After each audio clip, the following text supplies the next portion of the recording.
Add a little bit more adventure to our lives.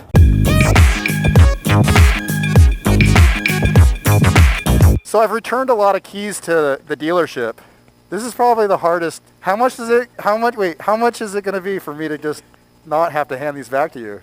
So they don't have the GS Adventure for a demo bike, but they do have the GS, which is honestly, for what I want to do, I think I would almost consider this more for the off-road stuff and then just kind of soup it up for off-road.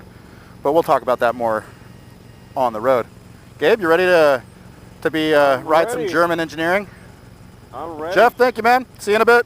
Yeah, I think the biggest misconception with this bike is that it's big and it's bulky and that it's made for Germans and Austrians that are like 6'7" from Viking blood and Bavarian blood. And the reality is that you can, it's a very simple mechanism underneath the seat where you can adjust the height. And I've got about a 29, maybe a 30-inch inseam right around there, and based upon what my pant size is. And I have no problem touching like the balls of my feet on both sides.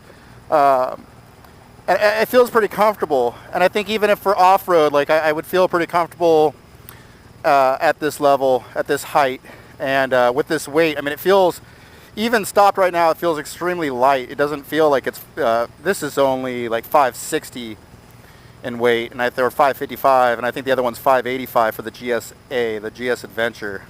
Now lane splitting, I know I can do it on this bike. I don't really know my proportions, but I don't feel like super uncomfortable with that idea. Yeah.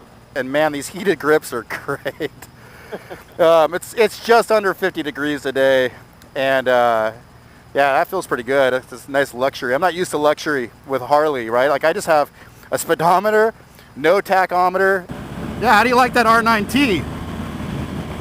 It's a fun bike, dude. All right.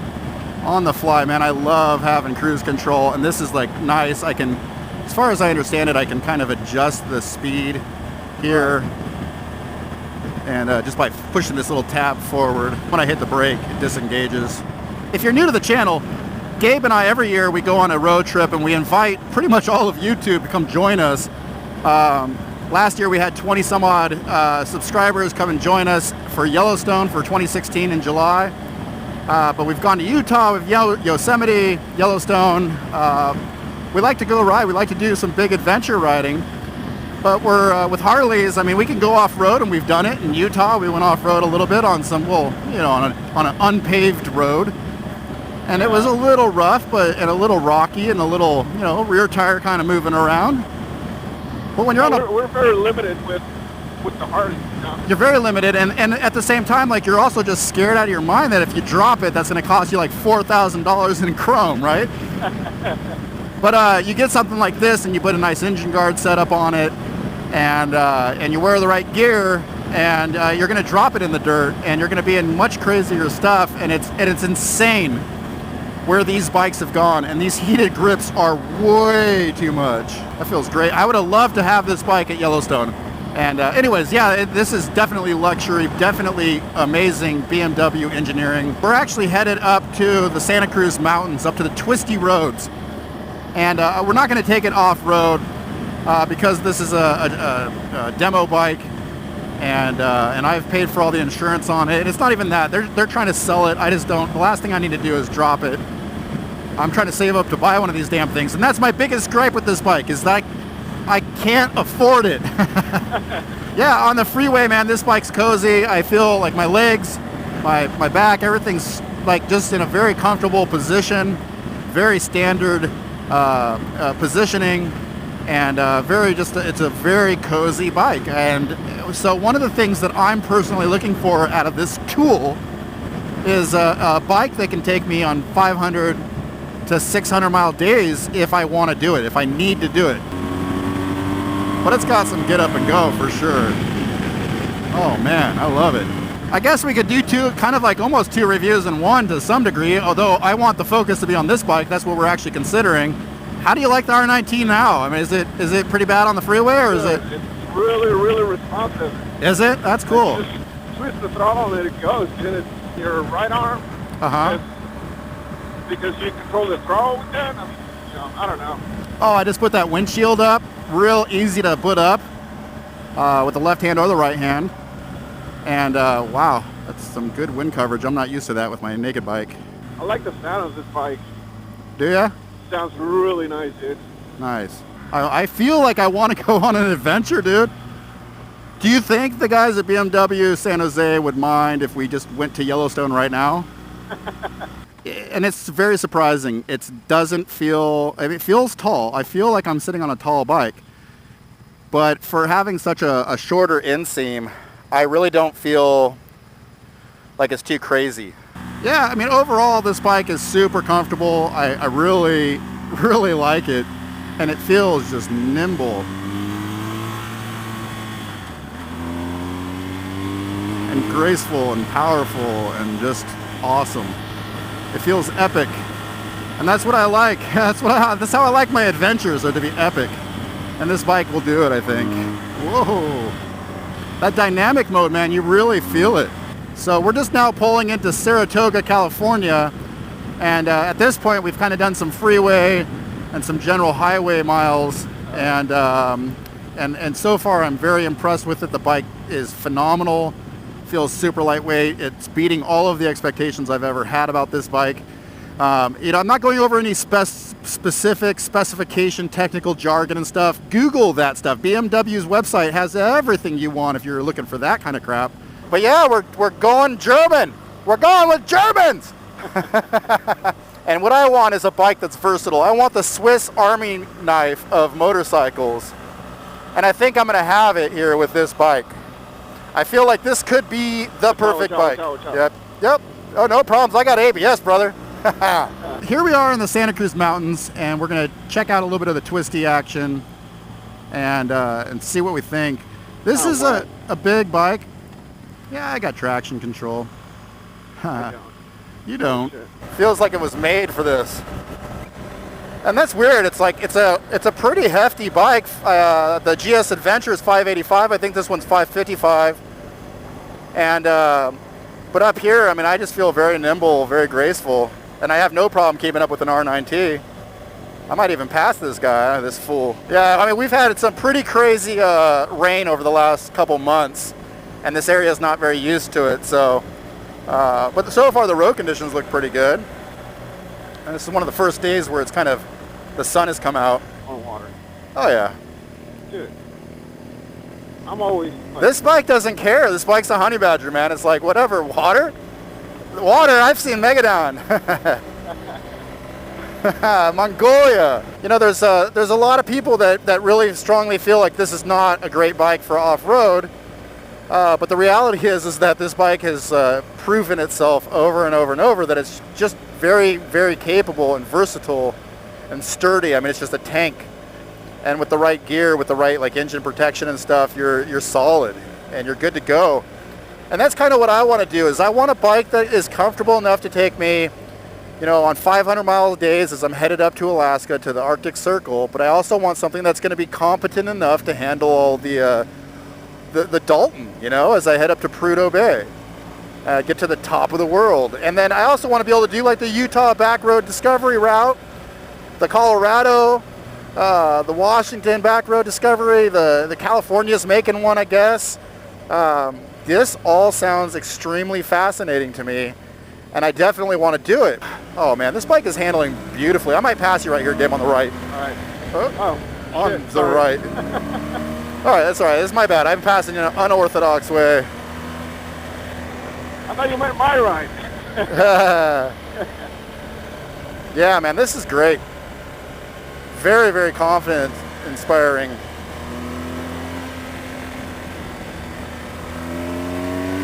Oh man, this is a fantastic bike. I'm totally in love with it. I have no complaints.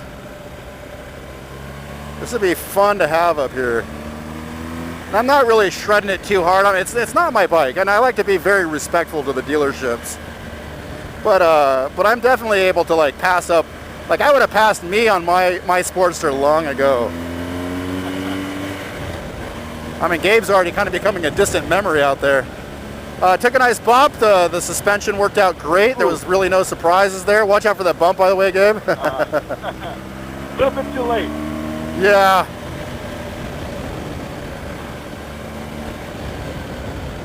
Oh man, it's phenomenal. Gabe, you want to give this bike a shot? I definitely do. You want to switch over at 4 corners, huh? Yeah, that's fine. All right, all right. Then I'll see you there. That's usually what I say. Yeah, no, this is great. This is oh man, this is way better than I ever expected it to be. The bike sounds good. I mean, even stock, I think it sounds great. The brakes work fantastic. Really, really happy with it. How does that R9T feel on these roads? Are you feeling confident now, or? A little bit. I'm getting there. Yeah, you kind of caught up. It looks like, or catching up a bit. Yeah. Which is good. I'm not, like I said, I'm not going to take it too hard. I just don't like the wet roads, dude. The wet roads, yeah. And well, neither one of us has really done a whole lot of riding over the last few months. Yeah. And that kind of, you know, especially with this kind of stuff, it's all closed. There you go. We'll talk about bad luck there. It's not. It shouldn't be closed with this bike. They should be like, all right, you go ahead. I've looked at BMWs before, and I look at this this bulbous cam cover popping out on the side. I mean, it's really pronounced on the R9T, and I'm like, but this engine is phenomenal. It's bulletproof. I'm still in the mindset where I'm like F800 or should I get the R1200GS or the GS Adventure, like, and there are other bikes out there too. Before you road warriors get all like, you know, weekend warrior-y on the comments section, like, I'm looking at the Africa Twin. I'm looking at some other bikes. My spectrum at this point is still kind of limited to things that have legs on the tarmac because I want to go distance. The top of a hill in Santa Cruz Mountains, and I'm going to test ride this R9T. Gabe's going to give the GS, I say it wrong every time, R1200GS a shot, and he's never ridden on this bad boy. Oh yeah, this bike totally feels weird. Kind of feel that boxer engine kind of swaying the bike left and right as it started up. This is weird, dude. Dude, right off the bat, Gabe, on that bike, do you feel like it's super light? Yes. Like way, way too light? It's crazy. Holy.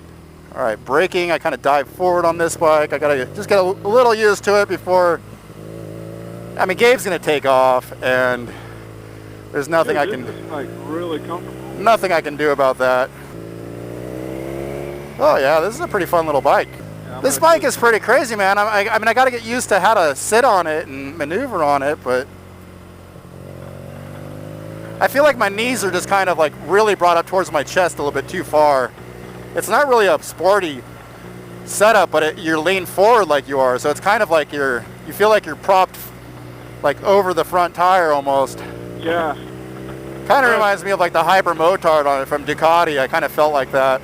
Feels kind of weird, but, you know, right, like 5 minutes into the bike and you're like really comfortable in it. Yeah. You can kind of grab it with your knees. I don't know where to sit. There's just all this real estate. But this bike feels amazing. I know. You want that 1200 to go somewhere? It just doesn't. I really like the 1200. I'm not totally digging this R9T. It's not bad. It's just like a fun little bike for a quick, you know, run around. Yeah, I think the only problem, I don't feel like I have a ton of grip with my knees on the gas tank. And so as a result, I kind of feel like I'm having to put a little bit more strain on my wrists, and I'm not liking that, which probably means I'm just riding it wrong, but hey. That's how I felt. But I kind of feel like I'd just rather be on my Sportster, to be honest. Kind of has the same feel to it. I'm sure this is a little bit sportier. Yeah, this is not a bad bike. This is kind of a weird dual review, right? R9T versus the 1200GS. And honestly, on this mountain road, I would much rather have that 1200GS than this R9T. This R9T would be great for going to Starbucks, that 1200 GS would be great for going every other damn place. Can you see yourself going 500 miles on that, Gabe? In a day? Oh, yeah. In one day, 500 seems about right, huh? Without a problem, dude. Yeah, I mean, I'm sure we'll be a little sore, but... Would you feel comfortable taking that bike out on some crazy dirt roads? After a little training, yeah. Yeah, it doesn't feel too awkward, huh? No. I'm sure on the dirt stuff, you start feeling the weight, but right now, like, when I sat on that bike, I felt like it was light. Just go around right here. Yeah. I mean, riding on, like, the side of a road, something that I could take a scooter or my Harley on, I don't feel like it does anything for proving off-road worthiness. Right, yeah. And we have a couple places, they're about an hour away from here, for dirt riding. One's called Carnegie. Carnegie SVRA. Look it up. It's pretty damn amazing. And I want a bike that I can take out there. And that's, like I said, it's 45 minutes to an hour away. And it's some crazy off-road stuff if you want it. And that's where I'll be doing a lot of my training on whatever bike I get. So I want a bike, I don't know, the 1200, I guess if I owned it, I would just take it out there. And I would feel maybe like a chump. Like, everybody would be looking at me like, why is he riding $20,000 up this hill? 600 pounds almost, but I'd do it. Saratoga. Yeah, I mean, the R9T, I'm not sold. I wouldn't buy it. Holy shit. This is a zippy little bike. 1200 just, well, we both have realized that the 1200 just is graceful up here. It's super confidence inspiring. Yeah, I can see you're falling behind a little bit. That's how I was feeling. Yeah, yeah. I don't know. It doesn't give you much confidence in that bike on the twisties. It doesn't, man. I mean, this is a very stiff bike, and yeah. And it's I mean, I'm sure once you get used to it, you'll be a lot more comfortable. This one, yeah, but this one is just incredible, dude. Oh, isn't that nice? I gotta lift my visor up because I'm fogging. Far from fogging. That's my German word of the day. Far from fogging. It's not even German, guys. I'm leading you astray. Yeah, that 1200 though, it's so great. Like for what looks like a ginormous beastly bike, it's not even. Yeah. And but it is. I mean, like on off-road stuff, when you drop it and you got to pick it up and you're by yourself, that is the biggest damn bike in the world. But up here, man, it feels so amazing. I've ridden on like R1s, Hypermotard. I mean, I've ridden on some fun bikes up here in the twisties, and that is by far the one I would choose every single time for coming up here. Is that R1200GS. Ooh, this R9T though is pretty damn fun. I'm finding a little bit more of the enjoyment out of it. I told you, once you a couple of minutes, you get used to it a little bit. Yeah. But this one is like right off the bat. It's like you've been riding this one. Oh yeah, the GSA for a long time. Oh yeah. I kind of like the sound coming out of this R9T. How do you like the sound coming out of that 1200? It's pretty awesome, huh? For stock. It is. Yeah. Sounds I can see it kind of throaty. A little bit louder, you know, but yeah, me too. But stock is really, really nice. R9T, beautiful bikes. Got a little bit of mud on it. Looks like we already did a little bit of off-roading. They're not going to believe me back home. Whatever. Fun bike. I personally wouldn't spend any more than $10,000 on this bike. I feel like there's just too much option out there for this bike. For this one, I will drop 20, 23, 24, whatever I got to do to get wherever I want to go on this bike because I freaking love it. The XD Oval, I fell in love with it. Really wheelie happy. So much horsepower, so much torque. But as far as long distance touring options, they don't really exist with the XD Oval. I'm limited to this area and this area alone, and commuting would be like a backpack. Yeah. Or whatever little bags I pick up. With this bike, I can love every moment of my trip to the barbecue joints around the mountains here, and at the same time, Gabe calls me up and says, hey, you want to go around the world? I'm ready. And I love that about this bike. Comfortable, nimble, awesome, and so versatile. Just Total Swiss Army knife, total versatility, comfort. I think the styling and the look looks good to me. I like it. I like this. It's almost like a robot type look, like iRobot, you know, Wall-E or whatever. I've heard people say insect, and I can kind of see it with like the mandible cut here. But I like it. It looks very high tech, looks very well engineered. It's BMW, so you know it is. Expensive bike. And I'm sure, like Harley, I'm sure you're going to get a lot of people that talk about how this bike is like Harley. It's just overpriced for what it is. I disagree. I think all bikes hold their market value for what they are worth. And if they don't, then they go out of business. Right, Victory? Right. All right. I got your paperwork. I got your paperwork right here. We'll see. How much will you take for this guy? Yeah. So, real quick, this is the R1200GS Adventure. For the $3,000, you're getting the extra lights, you're getting the bars. It's a little bit wider, 8-gallon tank. I mean, I'm just kind of shooting through some basic stuff. You get the setup for the aluminum bags. These are the bags. They don't come included. But this does. Plus, you're getting a little bit bigger here, a little bit more versatile on the brakes. I think there's like a little bit of a riser for when you're standing up, and you can kind of adjust it for because when you're standing up, it's a little bit different. I already mentioned the lights. You're getting a different windshield here than you are with the GS. I know I'm missing some stuff, but it's not totally essential. Like I said, the engine guard comes with it. It looks like it's more off-road worthy, but in reality, it is heavier, it is bulkier, it is more in tune for the road than the GS 1200GS brother. And again, if you go down to the F800, you know, you can make it's even more roadworthy. But then you're on a chain versus the shaft, and I mean, there's just all kinds of things to think about. Whether you get the triple black edition, like these two bikes here. Look, go to the website if you guys want any of the specifics. I mean, the website is going to be the easiest transference of information. Yeah, I might just sell my soul. Do you guys buy souls? Don't buy souls. You guys are probably full on souls, huh? Overstocked. I gotta get a better friend that I can sell for more. All right. Any questions, leave them in the comments below.